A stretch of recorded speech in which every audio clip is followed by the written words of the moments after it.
My name is Bruno Berti. I'm the Vice President of Product Management with NTT Global Data Centers Americas, formerly known as Raging Wire. Been with Raging Wire for just over 7 years and seen the company through many evolutions and been in charge of the product team all through my career there at Raging Wire. So first thing I want to say, if you paid money for a masterclass and you're coming to learn how to make authentic pasta, you probably want to leave. Because this wasn't a paid for option. So this was really kind of a fun thing that the marketing team put together. And just a little tip, I know that a lot of people right now have probably been doing happy hour, Zoom happy hours and sort of meet me ups on Fridays to kind of just break the ice a little bit and do the social distancing thing. So on one of our sort of virtual happy hours, the marketing team was on there and everyone was saying, well, so what's your secret passion? What are things that you like to do outside of work? And I made the mistake of sharing that I make pasta. And that weekend, I made some pasta for my family and I took some pictures and sent it to the marketing team. So that's how all this evolved. I thought I was sharing something secretly or personally, and now here I am in front of a WebEx showing you how I do it personally. But I thought this was a great idea, a good way to break up sort of the monotony of everything that's going on. I know we're all still working very hard, but this is a kind of a neat way to just break the ice a little bit, change it up. And I don't want to give you a big talk about data center industry. Let's make some pasta, let's have some fun and really kind of get into this. I'm going to assume that a lot of people on this call, because you joined it, don't know how to make pasta. So my goal at the end of this is to show you how easy making pasta is so that no one ever buys that cardboardy box stuff anymore and starts making everything from scratch. You just need a few easy ingredients, and we're just here to make pasta. And somehow I'll try to relate it to the data center industry. So if you have any questions about NTT Global Data Centers, our products and services, go ahead and ask, and we'll make sure we address those things. And I'll try to weave some of the product information and questions that you've already submitted in there. But I really don't want to bore everybody with data center stuff. So we'll try to keep to the fun and the pasta. But someone did ask me, actually my brother asked me, what does pasta have to do with data centers? And it's kind of interesting. I was thinking about that question a little bit. And for me, I love cooking. My family, I was actually born in Italy. My family, my brother and I, my mother and my father, emigrated to Canada when I was only 4 years old. So very authentic Italian family. So I grew up eating homemade food and pasta that my mom made from scratch almost every week. So I was considered mama's boy. And I basically helped my mom out all the time. And little to, realize that once I kind of moved out on my own, I really enjoyed making pasta and kind of doing the home cooking stuff. So I think I'm a little bit uniquely qualified to make pasta because I grew up eating stuff and stayed away from the boxes as much as possible. But you'll see that, it's very easy to do. So again, how does that relate to the data center industry? So I'm a product manager. I've been a product manager for most of my career. And those that know what product management is, it's really building products, working with clients, working with the market to make sure that you build a product that the customers ultimately need and use at the end. So it's not much different than cooking. And now I kind of realize why I love cooking so much, because it's taking good ingredients, putting them together, and it's not about eating it yourself. If anyone's really a chef behind the camera here, you'll see that it's the satisfaction I get when I cook is watching my family, my friends, whoever's over eating, their reaction and the satisfaction of what I was able to do to put those ingredients together. Very similar to kind of what I do in product management with data centers. Talk to customers, make sure we have the products and services that they need, and then there's nothing like watching them move into the data center and actually see them there with you when you're looking at what they're doing. So let's start with pasta. I'll stop boring you with some of the details.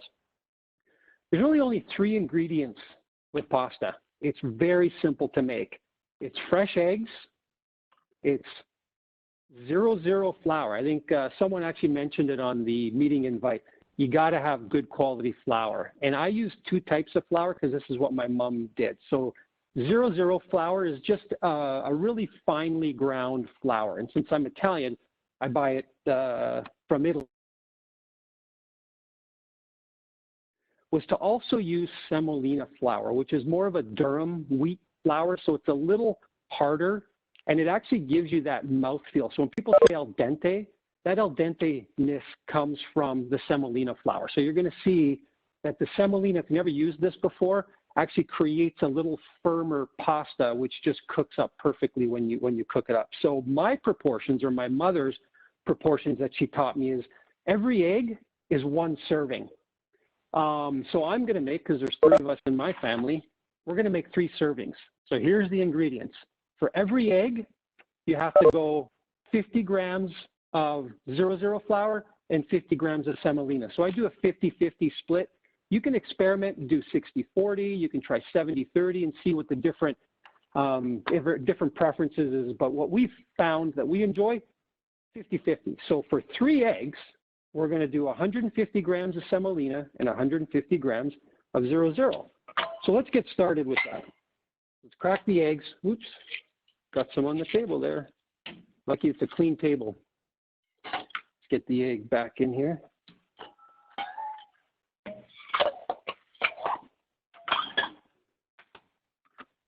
So 3 eggs. And then what I like to do, some people actually mix the eggs into the flour. I like to have the eggs somewhat stirred up already. So let's blend up the eggs. And now that's ready for our flour. So the next thing I do is weigh up the flour. And I like to weigh. I'm an engineer, so everything has to be precise for me. So I'm going to use my scale here and weigh 150 grams of 00, 143, 144. Like I said, I'm precise, so it's got to be exactly 150. So 150, there it is. I don't know if you can see that or not, but 150 grams of 00. We can put that away because we're done with that. And now we're going to do 150 grams of semolina, which is the secret ingredient.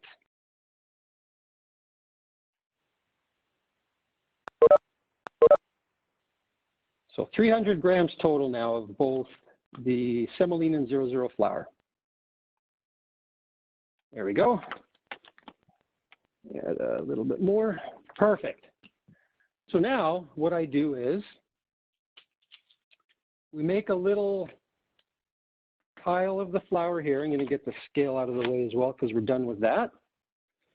And this is probably, if you've watched any cooking show, this is kind of like what they do. They create a little well in the flour, put the eggs in the middle. This is kind of what my mom always used to teach me, is very slowly incorporate the flour into the eggs. And it's going to run off like that, but it's very slowly. Try to incorporate all the flour in so that the eggs and the fat in the eggs kind of really adhere to the gluten and the flour and kind of start to create that beautiful little dough ball that we're going to have at the end. So very slowly just start to incorporate it. I use a fork to start with. As we get there, you'll see that it starts to form and it starts to solidify. So you're going to get little particles at first, little balls. The dough's kind of coming in here. Hopefully you can see that. It's starting to incorporate. And this is it. This is all you really need to make pasta. So once it starts to get to a consistency that's a little bit more solid than that runny egg, we're getting pretty close to right now. You can see that it's all starting to form. So what I'm going to do now is I'm going to use my bench scraper, get rid of that, put the fork away in the sink, and start to kind of pull it all together until it all comes together. So I'm pulling it all together, getting the pasta together, starting to form into that perfect little dough ball.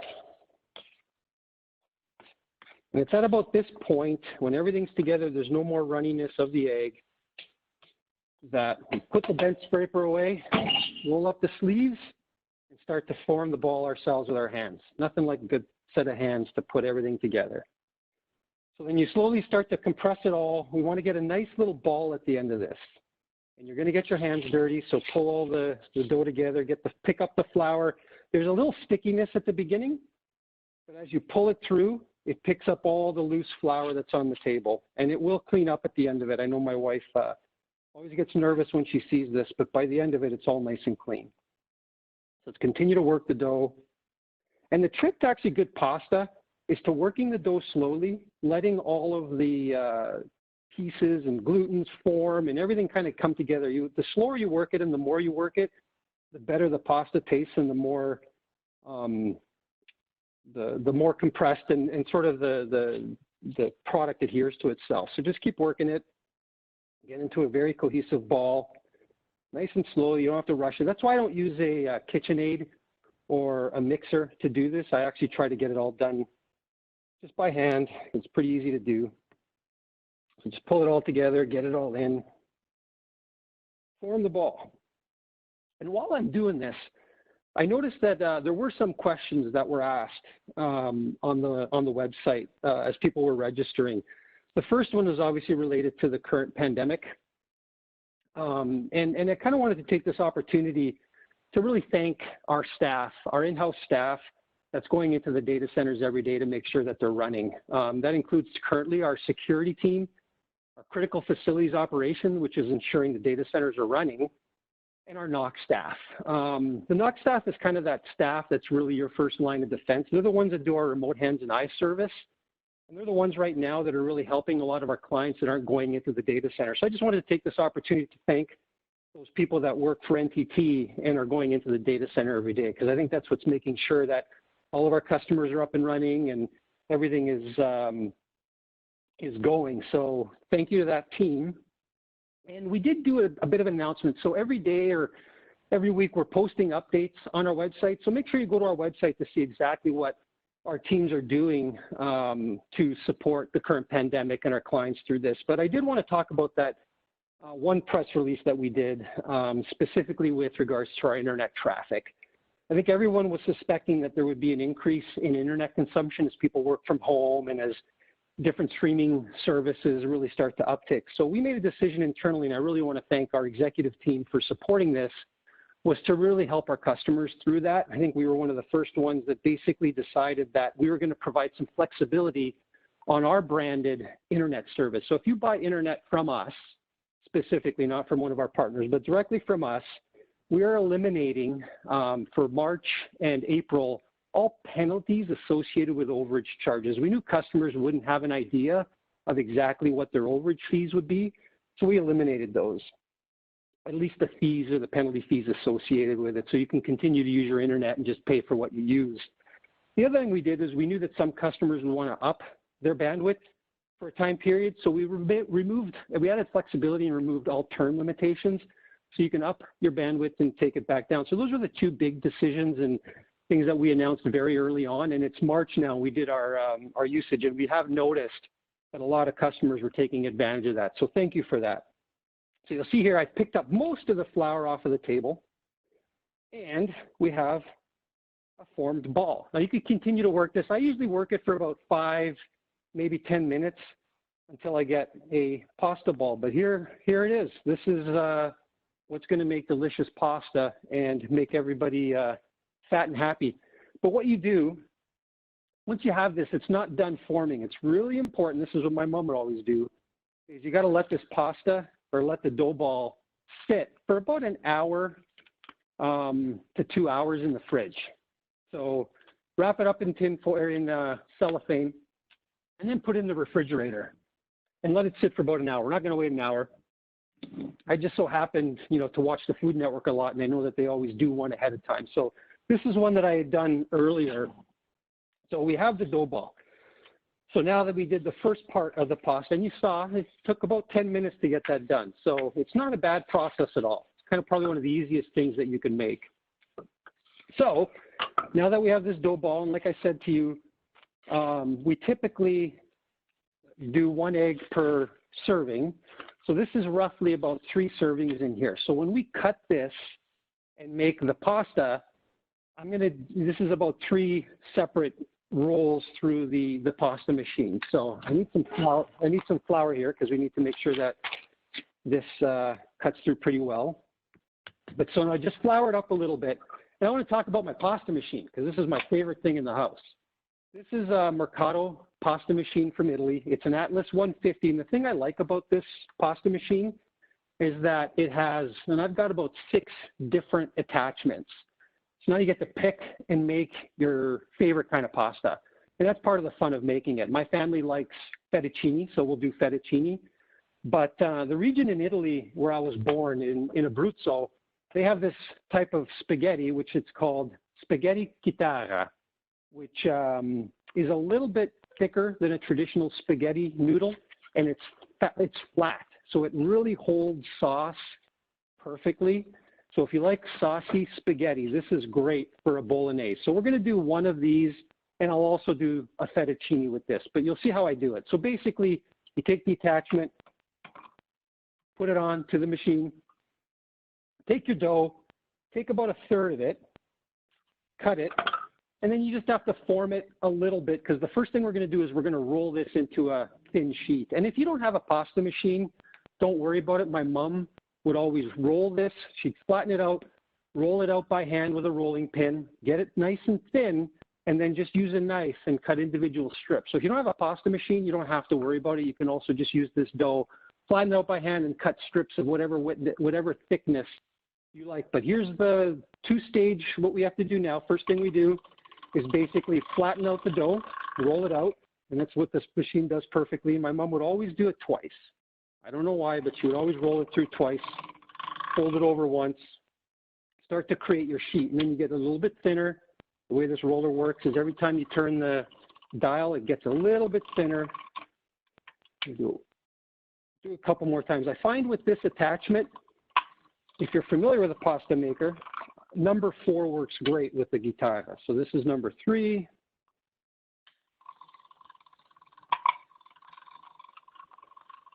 And we'll do one more time, and we'll have a great sheet of pasta. And if you're making lasagna, you can just cut this in half and throw that right into your lasagna pan as well. But now this is what we have. We have a great sheet of pasta. I'm going to throw some flour on there to make sure the cutting pieces work great. Both sides. I'm going to now move the handle to the cutter, which is that Katana one that I installed. Put it in here. And then just get ready with my hand over here.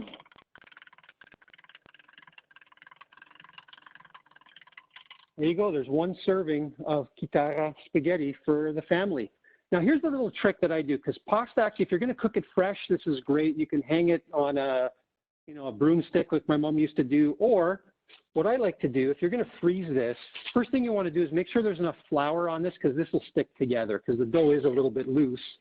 So I put some flour on the spaghetti itself. I kind of use this parchment paper to kind of just roll it a bit and make sure that every strand of spaghetti actually has a little bit of flour. You can actually over flour it, it's fine, because it'll come off once you boil it. And then grab it, and then get another piece of parchment here. And then you probably saw this on the video, is my mom would create these little, she would call them little nests. But basically, there's one perfect little serving of pasta. I'll throw this in the freezer, and it'll last in the freezer for a month or two at least. And then when you're ready to cook it, get some boiling water, salted boiling water. Always salt your water, because I didn't put salt in the dough. And you put that in the water, and it actually turns out to create one perfect serving of pasta. So I'm going to do that one more time with the fettuccine, or with the fettuccine cutter. My wife likes the thicker noodles, so she likes the fettuccine. I like the thinner ones. But let's do the fettuccine. I'll do this really quick. The fettuccine likes a little bit of a thinner, so I have to go to 5 for the fettuccine. So let me start this back at the 0.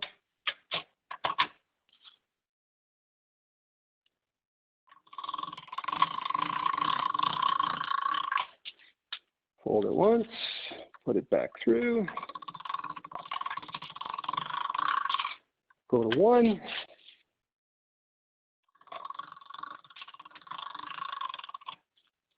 Two.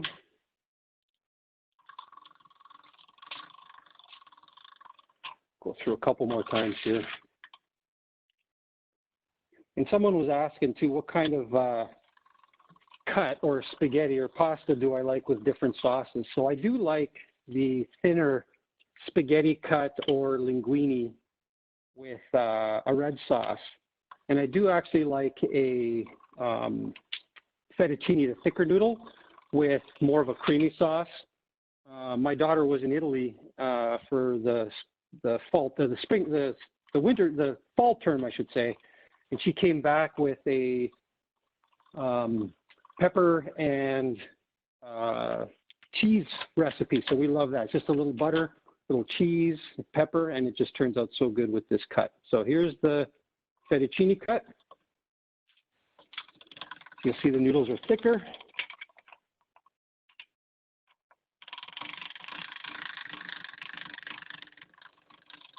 There we go, perfectly cut fettuccine. Do the same trick. Put some flour on there.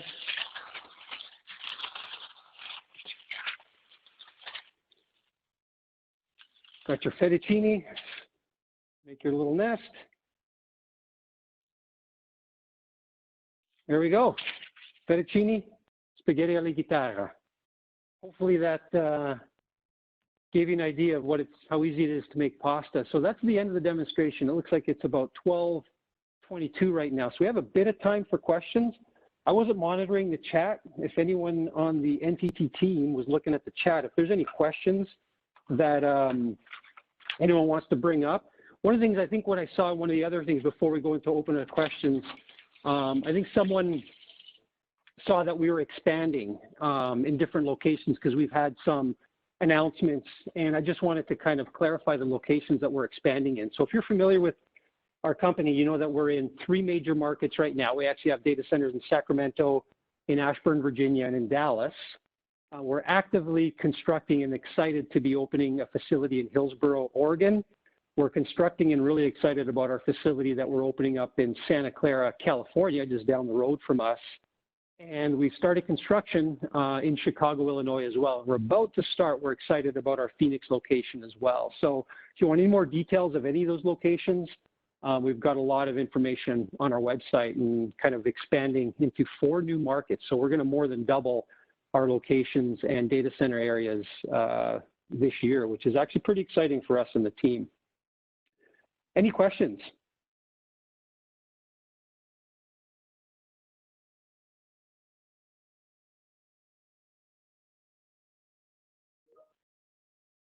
I'm going to take a look. If you want to go off mute, please feel free. And then I don't see any questions on the chat.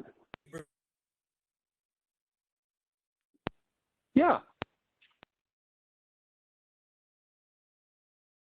Oh, I lost that person.